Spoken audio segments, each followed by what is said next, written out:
Welcome everybody to Motherhood, Raw, Full but True, with me, your host, Rainbow Goddess.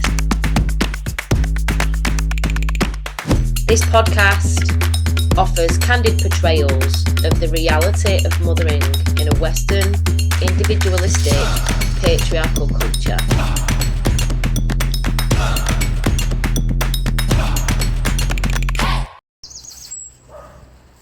Welcome everybody.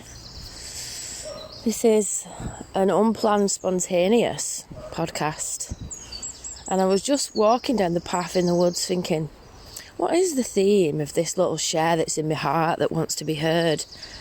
And I've decided it's challenging things. So there are a few bits that I just want to talk about, I just want to share.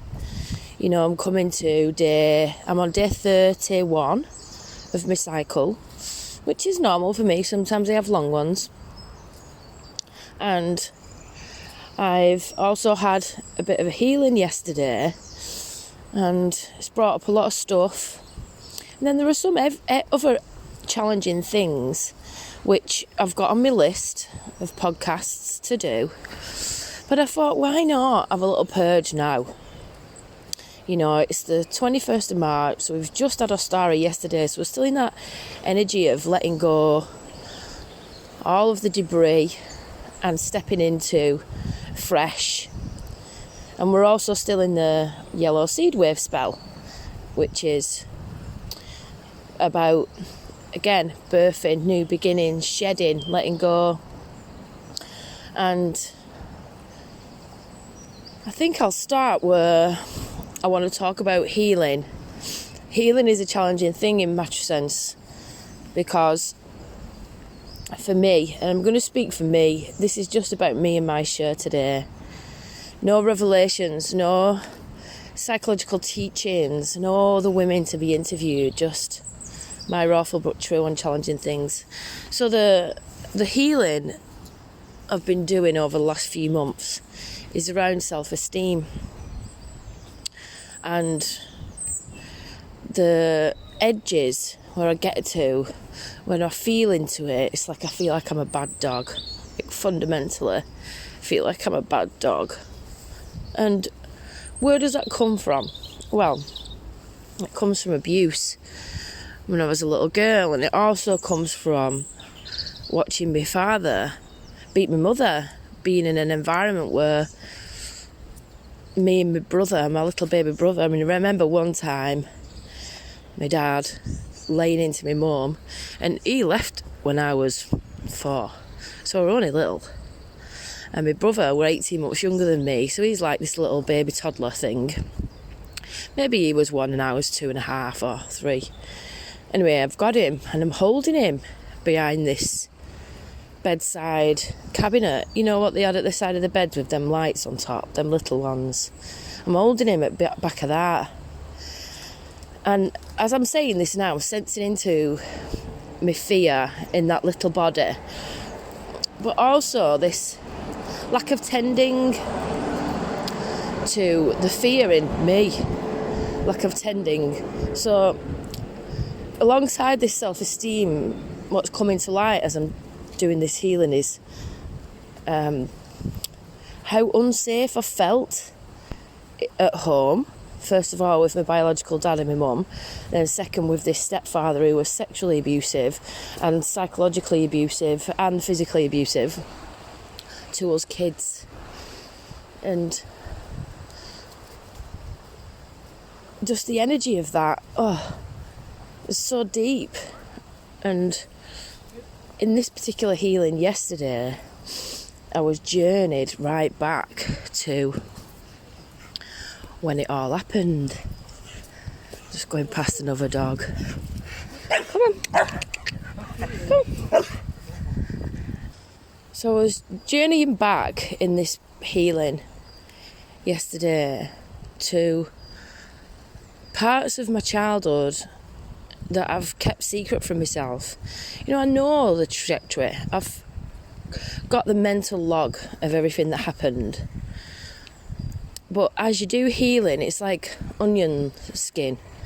peel a layer back, then another one, then another one. And in this last few months, I've been working with a few different practitioners, and it stems a lot from abuse. But yesterday I felt more than anything this idea of lack of safety in the home, in both homes in my childhood. There was no safety.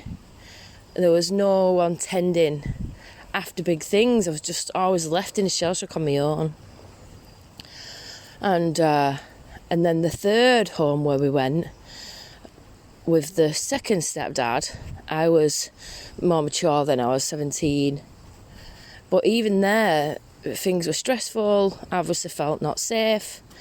My brother was getting into a lot of trouble, and my family's interventions were to buy him trainers and, try and bribe him to be good. And no one took any notice of what was going on for me, so I started having these night terrors. And then I woke up one night after one, and instead of someone coming and reassuring me, I heard this new stepfather say, "She's out in the morning, she is." And my mum actually threw me out of that house. So, just touching into how I've had no good male role model, father figures. Never been cared for by a male role figure. And I want so much for Frankel to have a good relationship with his dad because of all of that. So I've sacrificed to stay over here, away from my family. And took on a lot to be, so that he can carry on having this regular contact and making sure he knows his dad and that they're bonded. And my work with Dan is to try and help him be more empathetic to Frankel. But it's a very challenging thing, and Frankel will come home and he'll be upset and he'll say, "I miss my daddy, I miss my daddy." And he'll grieve him. And there's been times when we were really young. One time I was holding him in the night, and he said he could hardly speak because he was so young, but he really missed his dad. And I could say to him, "Your daddy loves you, even though he don't see you, he loves you so much." And his crying broke a bit. And then after a bit more of a moment, I acknowledged his feelings and I said, "And you love him too, don't you really love daddy too?" And his big sob came again, because he felt understood and acknowledged. So the hardship of him missing his dad, it's been challenging. But I keep pushing him to see each other and try and help Dan to be more empathetic to Frankel. And it's a big work. I invest a lot in them too, so that he knows he's got a good dad and that he's bonded with his dad and that his dad's safe and understanding and loving for him. But it's really triggering because I haven't had a daddy. That love, that tenderness, really been able to trust that a father figure has got me back, And we know, don't we, I'm a matricentric feminist, so I understand the mechanisms of patriarchy and feel it deeply in my body, what it's done to women, our history. But I suppose that's another scar, isn't it, in the not safe system, this deep wound of the feminine in my body, holding that in my body. So, the fathers, it's challenging. It's a challenging thing. And I went yesterday deep right back to the moment it were happening in my bed. I could see it. That part of me. That part of me lost in that little bed. And I've tried many healings to use them to go back to her. And I've done many things, I've gone in as Big Me and I've battered him and pushed him down the stairs and got him out of the house. And I've tried to help her unlock out of that situation, but it takes layers. before you can get there. So that's what's happening. And then these other revelations around, a violent father, sexually abusive, and then not understanding. Like the trifecta. The trifecta of trying father figures with rainbow. So it's interesting how that plays itself out in my parenting, in my mothering. And I think there's some edges where I'm aware and some where I'm not. And I were asking Grace last night, why have I been sent a son? What is it? Something about reconciling the innocence of men. So that I can see the deep innocence of men, these perpetrators that haven't held me, that have left me with this legacy that causes so much clunk in my life and in my mothering. They're just innocent little boys inside.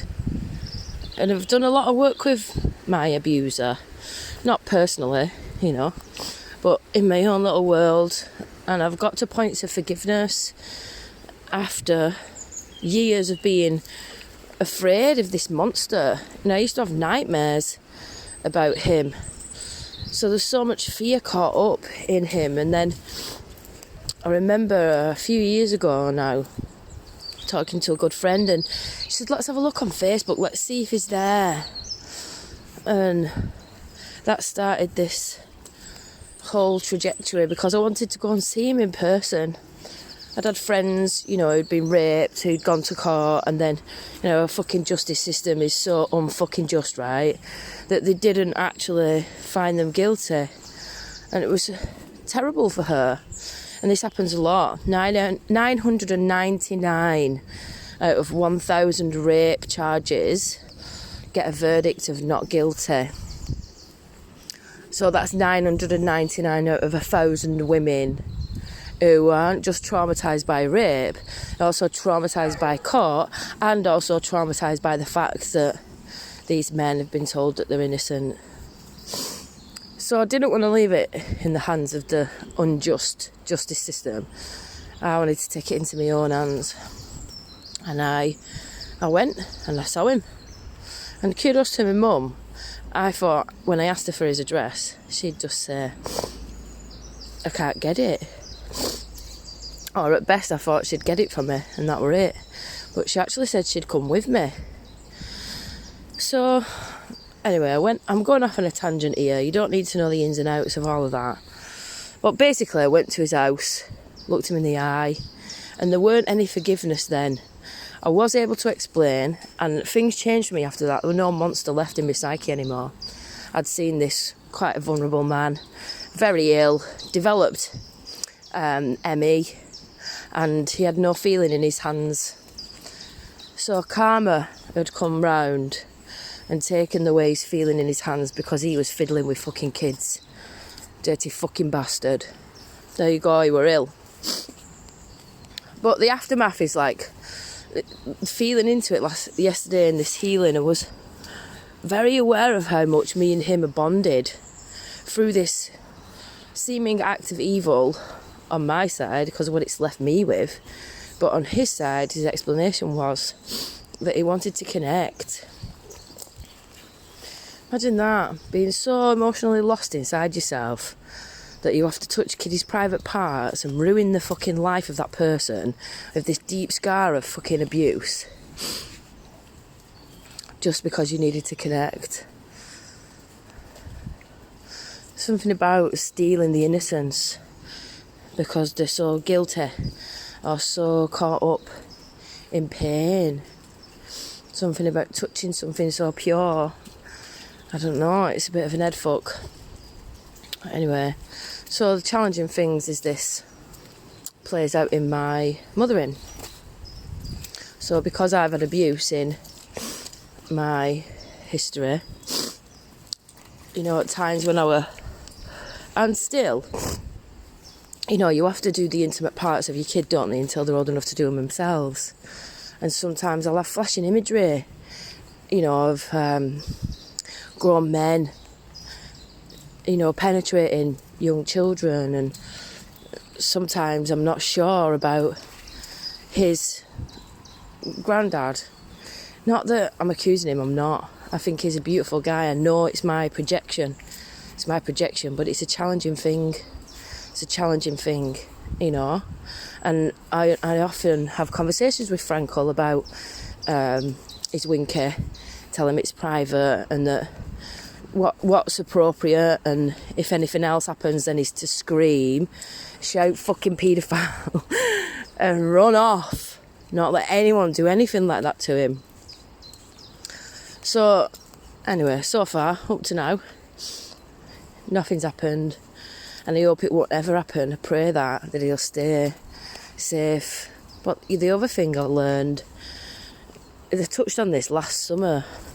You know, I bang on a lot, don't I, about how I really want more tribe, to be known more, to know more people, to have less and share more. And as much as I crave to belong in tribe with some people on some land, with some buildings and the communal space, and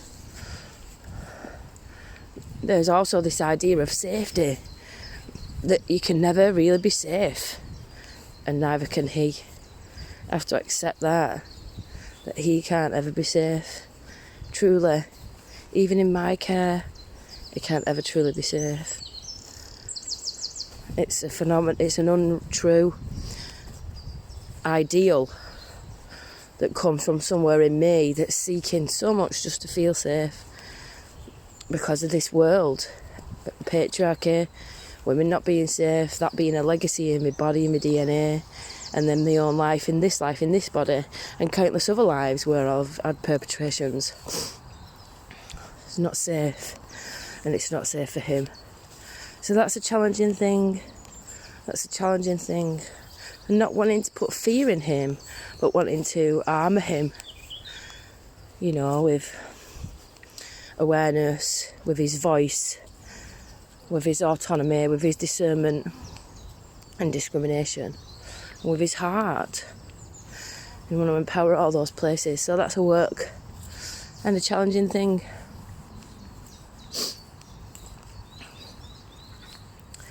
Other challenging things are around love. The complication of love. You know, it's not expressed just as this positive, overflowing emotion. Love sometimes starts an argument between me and Frankel. You know, if he's going for biscuit number 6 and, you know, for his own good, you have to say no. Yeah, that's pretty small fry, isn't it?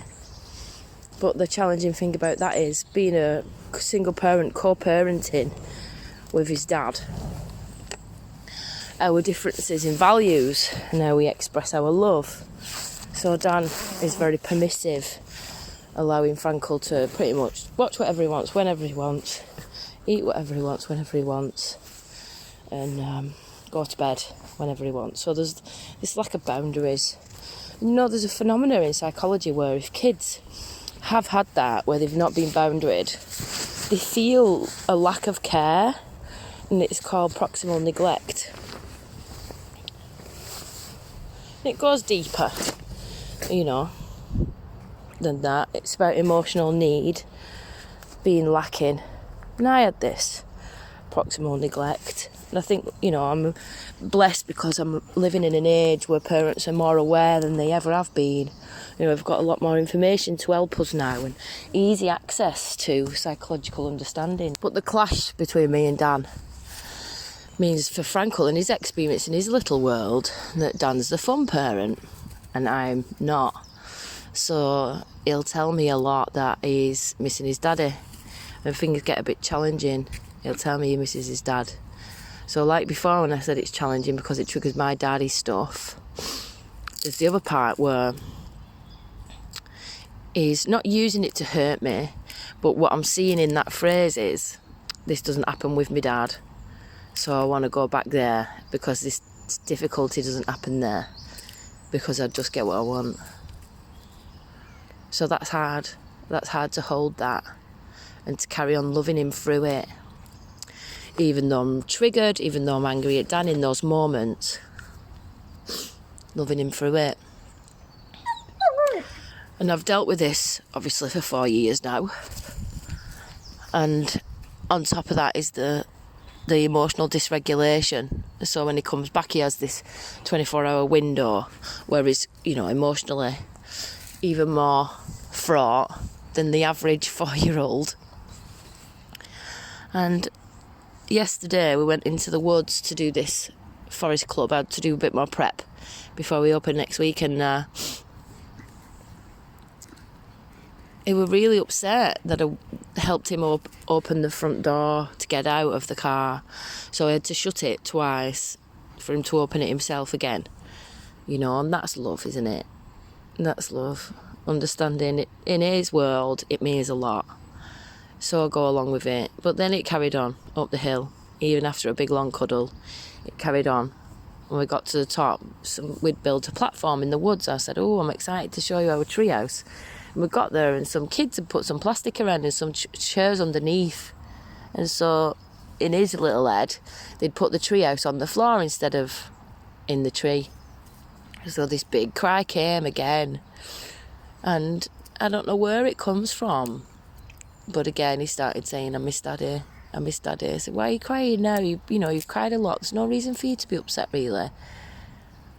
This is how it is. We've sorted out the car business. It's okay, the treehouse is still here. It's good that they've done this because it's raining and we can be cosy underneath, not going in. What's really wrong with you? I miss my daddy.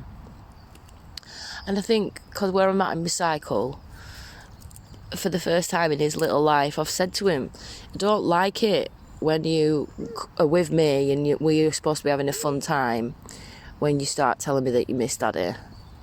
I find it hard because, Daddy's not the best. He said, Daddy's the best. I said, he's not actually. Daddy's not the best, actually. And when you're old enough, you'll find that out. But that, I shouldn't have said that. So this love thing, it's difficult, isn't it? Because I love him so much and I want to be able to be there for him all the time. All the time, so they can trust implicitly that no matter what, he can bring it to me. Because I didn't get that. So I want so much to be his safe space. And I want so much to give him a safe home. Where he feels so safe and loved. But sometimes it's hard. Because the clunk gets in the way. So we can continue to do healing, right? I can continue to do healing and make that work. But that in itself is a challenging thing. Finding space, money, to do these things when you've got a lot on. And some mothers, they've got their kids 24/7, 7 days a week, 365 days a year. And they never get space. Never get space. So I have no idea how they do it. And the space after to ground and integrate. Like now I'm in the woods, but I have to go and pick him up soon. So I spent last night doing this healing and then a bit fried after it because it was so deep with some freaky dreams. And then I woke up this morning still with this longing to be able to share it, to speak it, to write it. Yeah.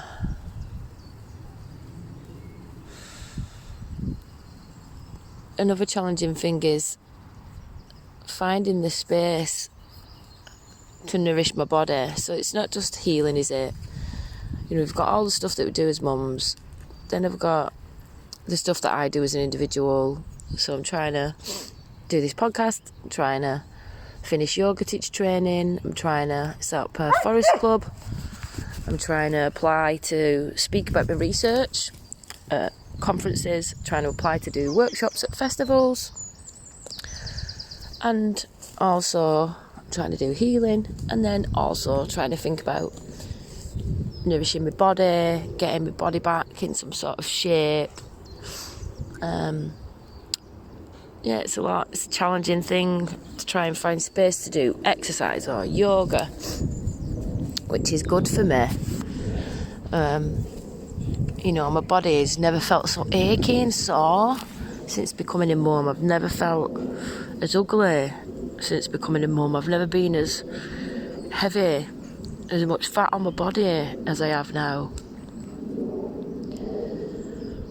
It's a challenging thing in my matter sense, coming to terms with the fact that this is how I look now.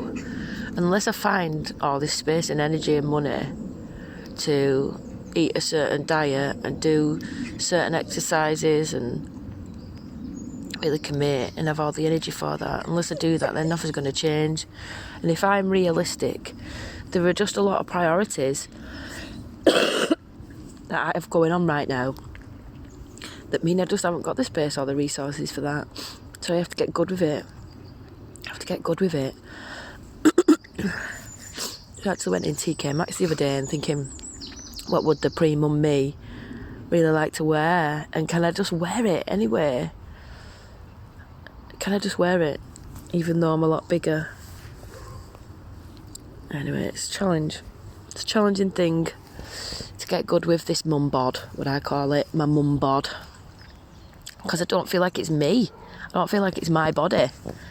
I feel like I'm in somebody else's body. I struggle to look at it in the mirror.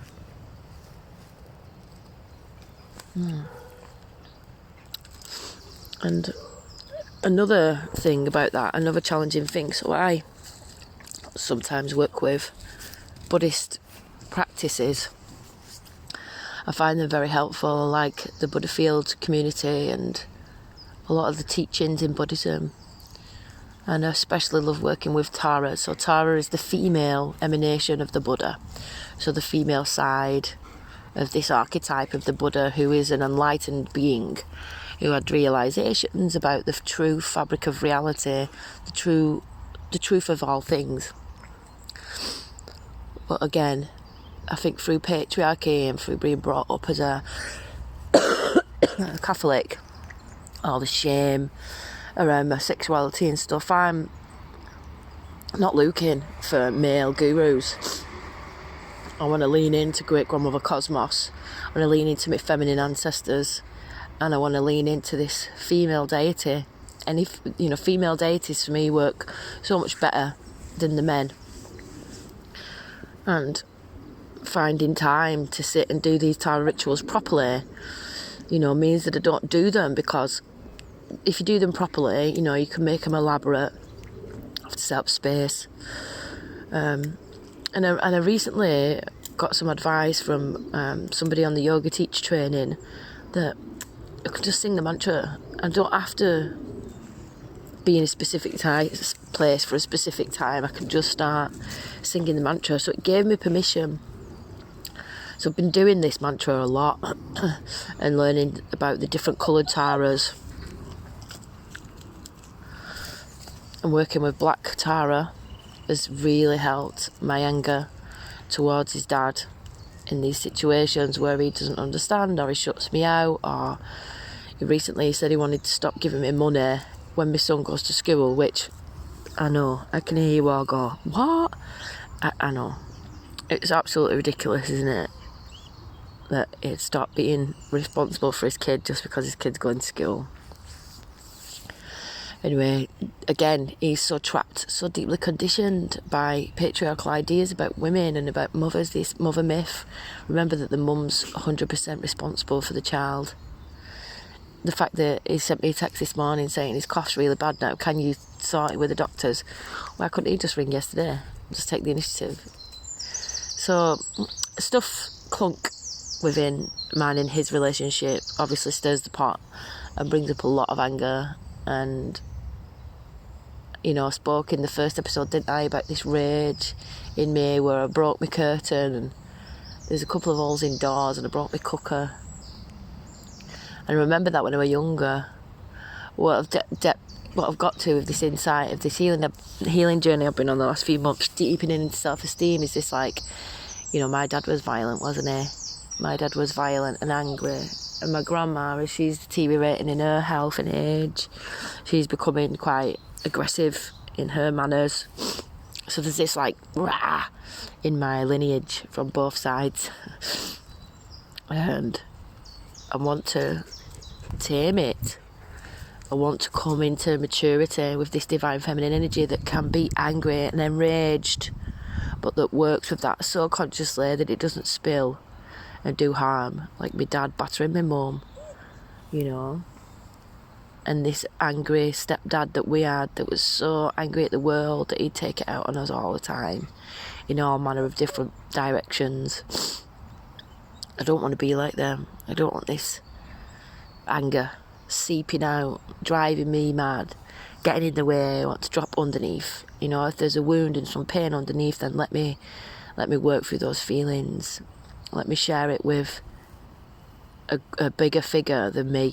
Let me be held. So I work with Tara, and she's a healing balm for the lack of holding and the lack of presence of somebody, you know, in my home where I can relate to.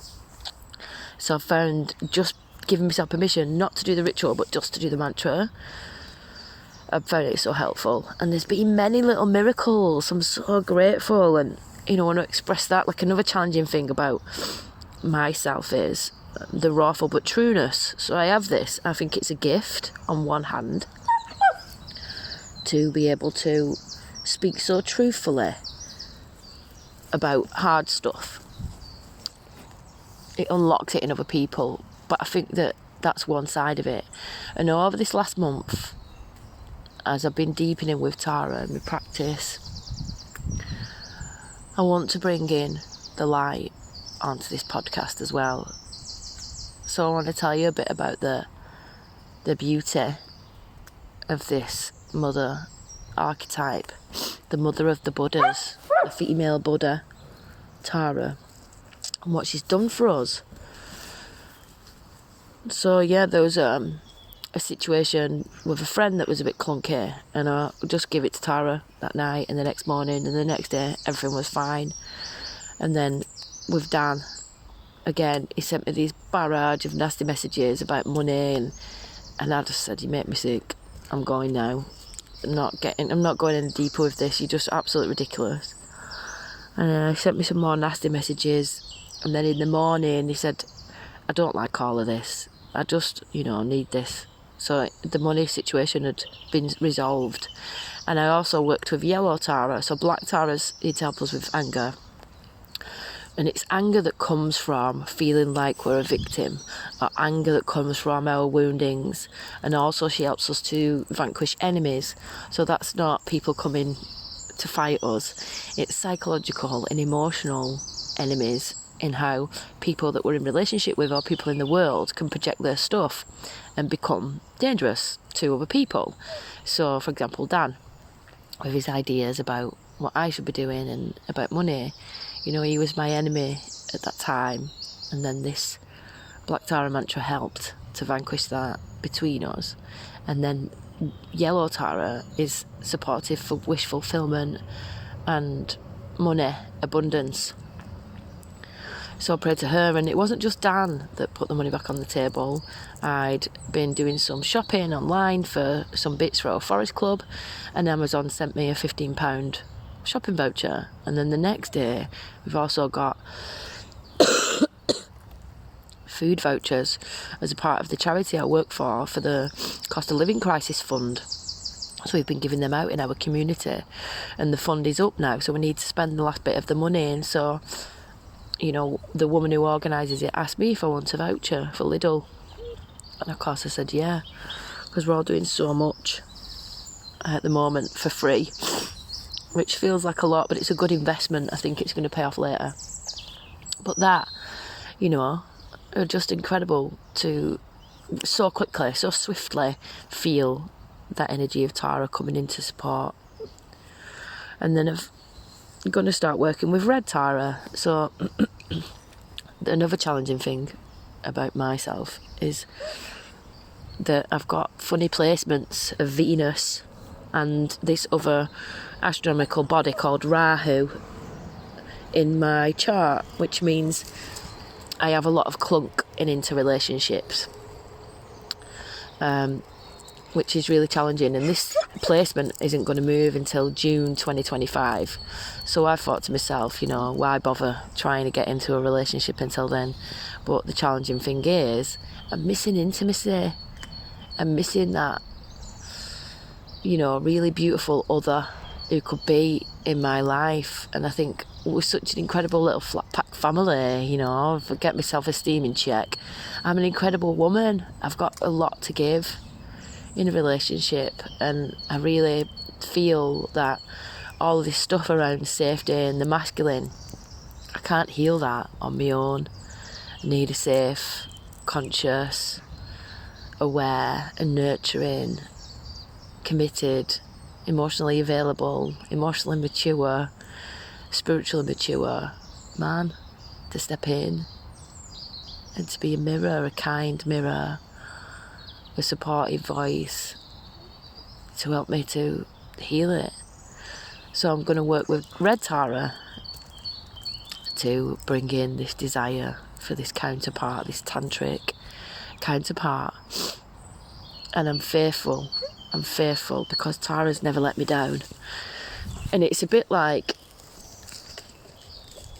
tantric yoga. So you need an empowerment, first of all, to work properly with the pujas. But you can say the mantra of anyone, and it doesn't matter whether you've had an empowerment or not, which is an organised ritual by a Buddhist centre. I was having a drink of cacao. Throw another stick for the dog. So, I want to share as well that when I do restorative yoga really supports me to regulate my nervous system. And sat here drinking cacao. Sometimes I put mushrooms in it, those ones. Small amount, obviously. Can't feel any effects. But I work with lion's mane, chaga, reishi. There's 8 super mega mushrooms that I put in as well. And sometimes I put turmeric in and black pepper to support my joints. And I've been praying over this medicine and working with this yellow seed wave spell with the intentions of cultivating more grace and leaning more into support around me in the metaphysical planes, and wanting to really mature with my relationship with anger, and I keep dedicating as well. Like, that's something that's coming online. I think because I've been in such need the past few years, my practices have been quite selfish. So I've been praying for me and my life. Unless we've been doing a proper prayer circle, in ceremony, and then I've done the one for the world, one for my community, and then one for me. And that's a good way to do it if you want to.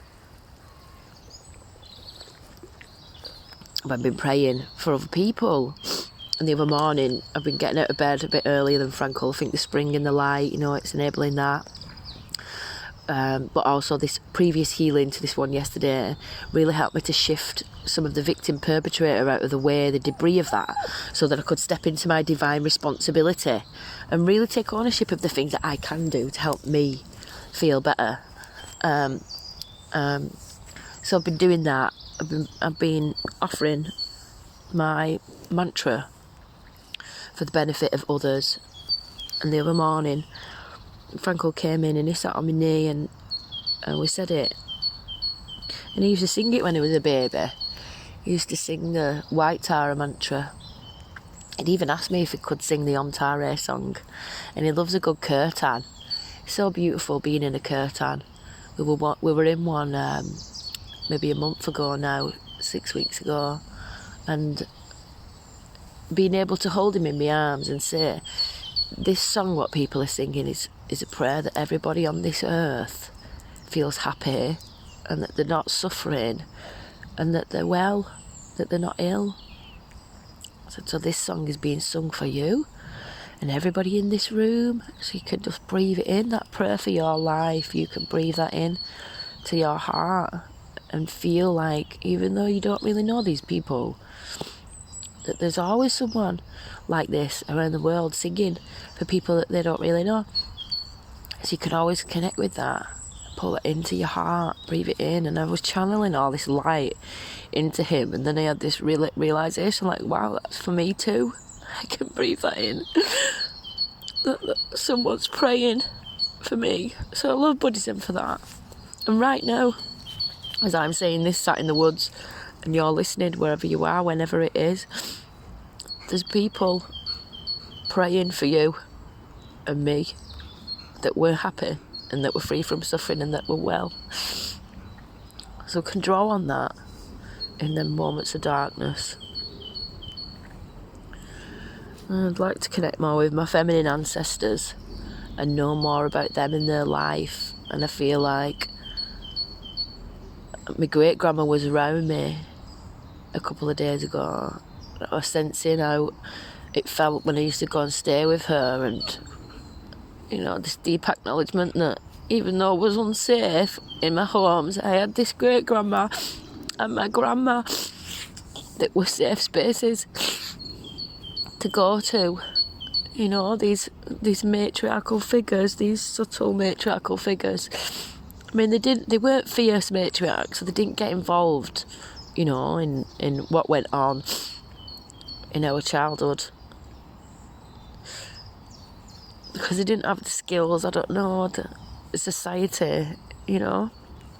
I think it's only really been my generation where we're opening up for disclosure, welcoming reporting, you know, and like really trying to understand the impact of trauma and how we need to sort it out. It's only really in this generation. Previous generations have been so emotionally suppressed, haven't they? And kept everything in through fear of shame, like this cultural shaming, suppressing everybody.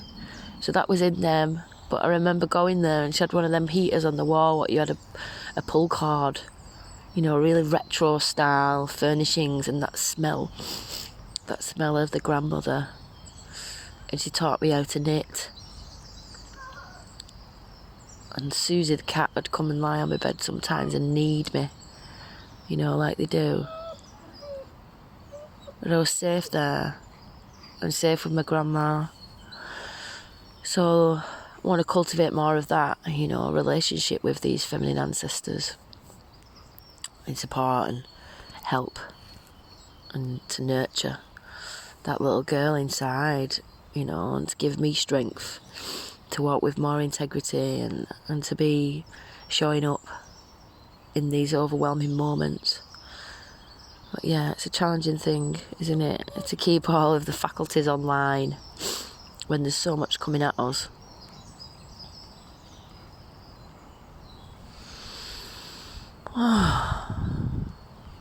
Needed to have that share. Thank you so much for listening. Next up is going to be a podcast on single, solo and lone mothers, and the differences between, and then the challenges and gifts from each one. And I'm going to interview 3 mums from those different categories. So I'm looking forward to that. And yeah, upcoming podcasts on all kinds of things, menstruation and motherhood. Looking forward to that one. I've got another one around working, you know, and following a spiritual calling for work as a mother, and how those two work together. And then I think I've shared a bit of this today, but how we express our spirituality in our mothering and with our children. So I want to get into a bit more of how I share my spirituality with Franco, and the lack of space to be able to do that, and sometimes how I have the best laid plans thinking it's going to be beautiful and then it's just not. Knowing the right time to introduce these things. So we'll get into that. If you fancy coming on that one, drop me a DM.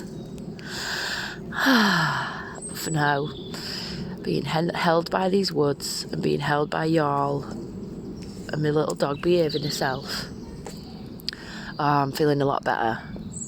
So thank you so much for listening and tuning in. It's amazing to see the numbers, and I'd love to get more comments about how you feel about the episodes. So if you want to pop them on Spotify or YouTube or on the Facebook page, I'd really appreciate that. And likewise, welcoming any themes that any of you want to go into that I haven't suggested. And if you have your own story, your own raw but true story, or you just want to come on and speak to how things are in the world, this is your opportunity. This podcast is for you, for your voice. Love you, mamas, and everybody else. I'm Rainbow, and I've been raw but true. Could you?